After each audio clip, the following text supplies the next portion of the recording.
Paano maging the master of control? Pagpapatupad ng pagdududa.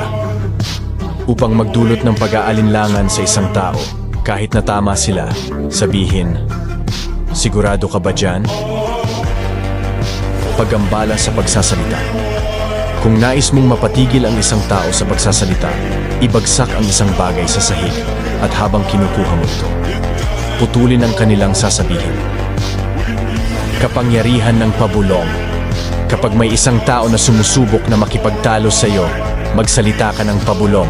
Sila ay magiging tahimik upang marinig ka.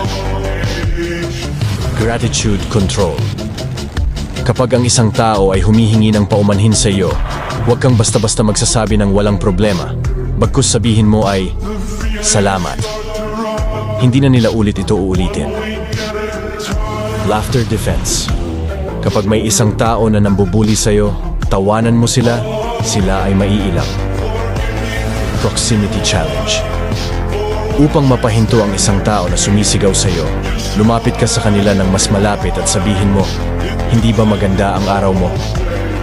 Alamin ang mga sikreto ng isip ng tao sa pamamagitan ng aming kahanga-hangang koleksyon ng psychology tricks. Mag-like at mag-follow ka upang matutunan ang mga kahindik-hindik na tricks, kaalaman tungkol sa pag-uugali ng tao at pinakabagong pananaliksik sa mundo ng psychology.